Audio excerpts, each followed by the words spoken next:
Britain की रानी जब हिंदुस्तान में आई है, आप में से बहुत कम जानते हैं कि ब्रिटेन की रानी हिंदुस्तान की नागरिक है। कौन से कानून के आधार पर, आप पूछेंगे अगर मुझसे, तो कानून कौन सा है? 1897 में इस देश में एक कानून बनाया गया था जिसका नाम है इंडियन सिटीजनशिप एक्ट। और 1897 में वो जो इंडियन सिटीजनशिप एक्ट का कानून बनाया गया, वो अंग्रेजों ने पारित किया था लंदन में।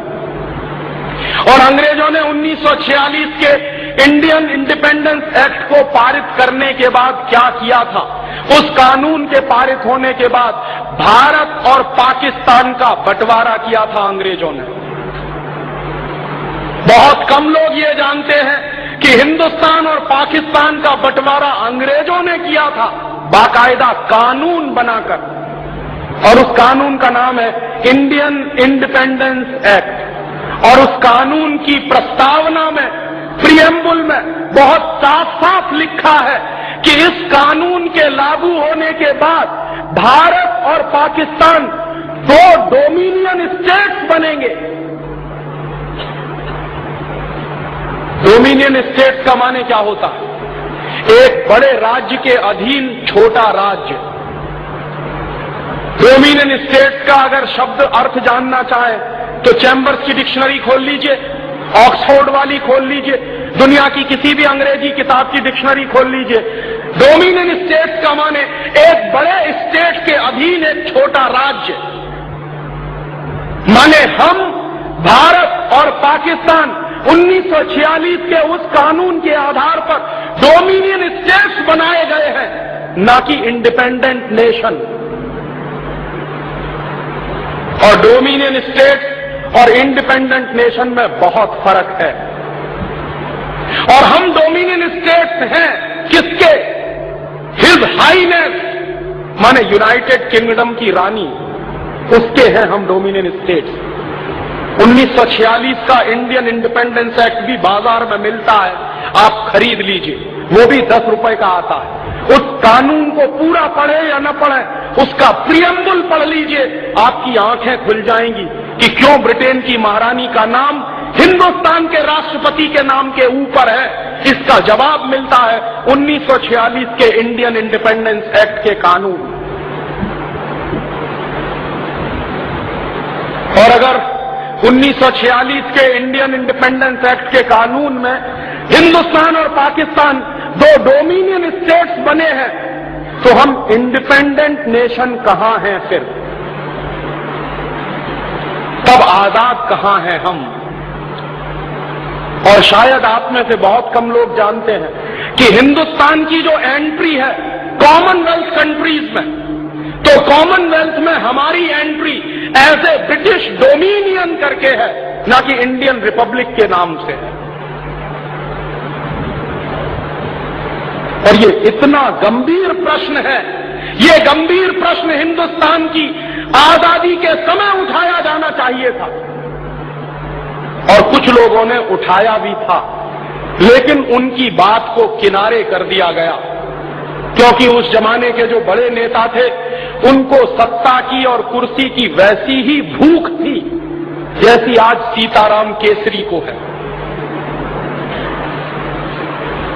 मैं आपसे बहुत विनम्र शब्दों में कह रहा हूं कि पंडित नेहरू के मन में जितना लालच था कुर्सी का और सत्ता का, वो उतना ही है जितना सीताराम केसरी के मन में है। कोई फर्क नहीं है। पंडित नेहरू एक मिनट भी प्रधानमंत्री पद की कुर्सी मेरे हाथ से चली जाए, इसके लिए तैयार नहीं थे।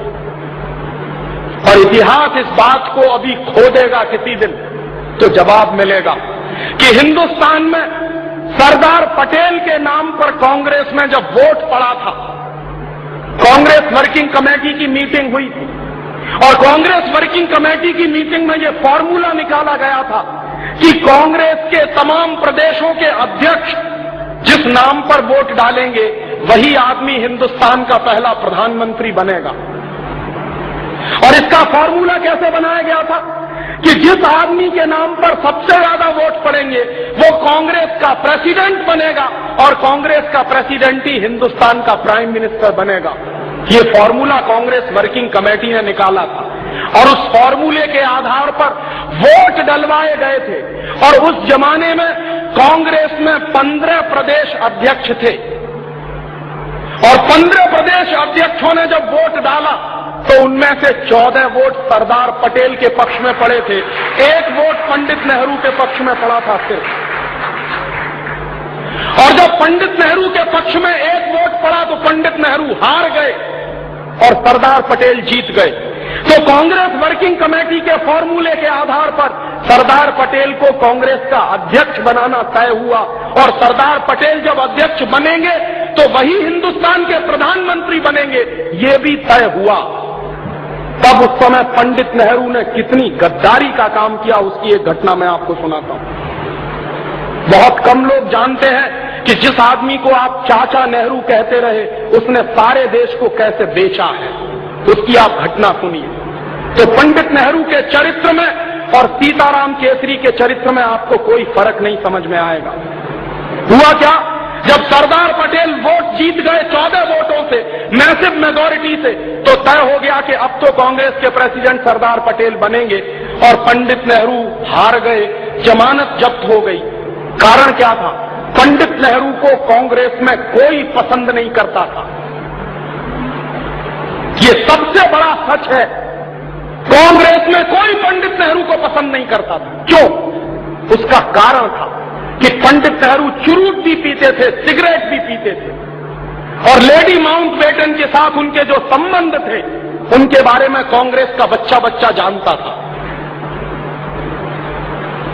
नेहरू जैसा चरित्रहीन व्यक्ति इस देश में शायद ही कोई दूसरा होगा, ये मैं कह रहा हूं। और उस कन्विक्शन के आधार पर जो नेहरू के बारे में जानकारियां मुझे मिली, और आप अगर ये जानकारियां देखना चाहें तो मेरे पास ऐसे 4 फोटोग्राफ हैं जो पंडित नेहरू की धज्जियां उड़ा सकते हैं इस देश में। उनमें से 2 फोटोग्राफ तो अभी छप चुके हैं। आपने अगर 15 अगस्त 1997 की इंडिया टुडे पढ़ी हो और नहीं पढ़ी हो तो जरूर खरीद लीजिए, कहीं से मिल जाए तो। उस 15 अगस्त 1997 की इंडिया टुडे में पंडित नेहरू के 2 फोटोग्राफ छपे हैं और उन दोनों फोटोग्राफ को देखने के बाद किसी भी शर्मदार आदमी की आंखें शर्म से नीचे झुक जाएंगी। वो उस आदमी के वो दृश्य हैं उसमें।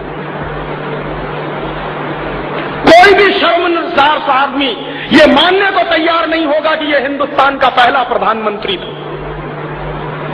इसलिए कांग्रेस में पंडित नेहरू को कोई पसंद नहीं करता था, लेकिन पंडित नेहरू को सबसे ज्यादा पसंद करते थे अंग्रेज और लॉर्ड माउंटबेटन।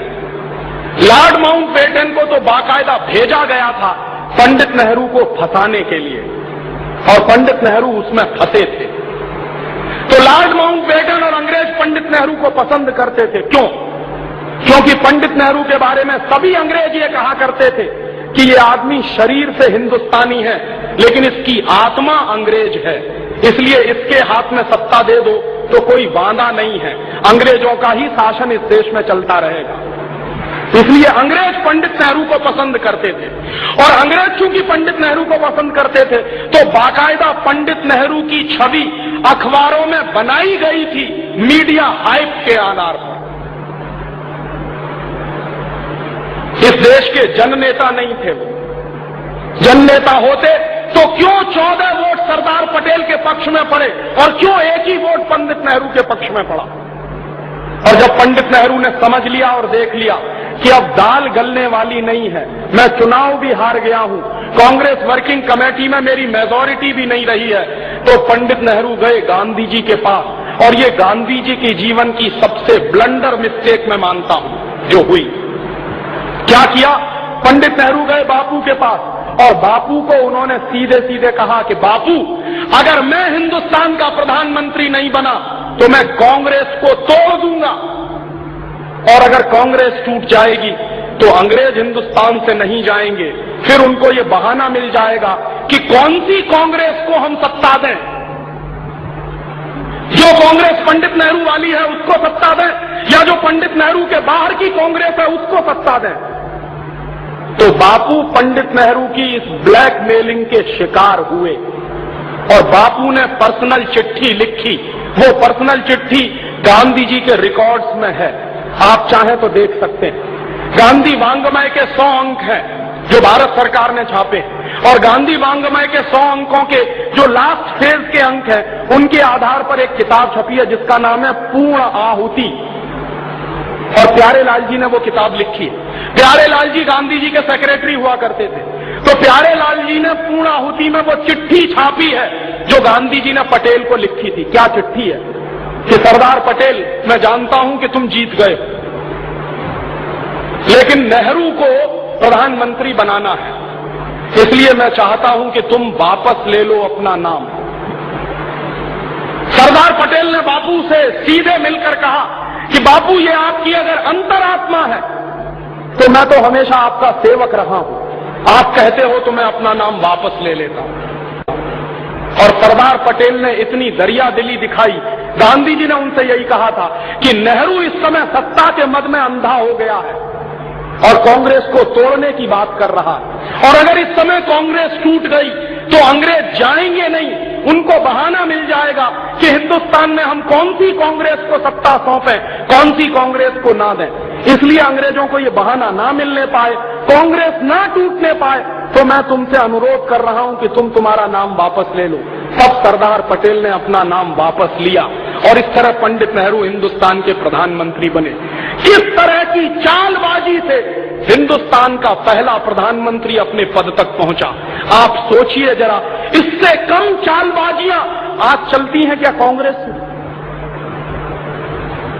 ऐसी ही चालबाजियां तो आज चलती हैं कांग्रेस। ये कांग्रेस का चरित्र है, चालबाजियां करने का कांग्रेस का चरित्र है, और उसी चरित्र में से ये पार्टी निकली है। और इसलिए इस पार्टी को अपने सत्यानाश और दुर्दिन देखने पड़ रहे हैं हिंदुस्तान में। ये वही पार्टी है जो 1885 में बनी थी, और इस पार्टी के बनने का इतिहास भी गजब का है। आप में से बहुत कम लोग जानते हैं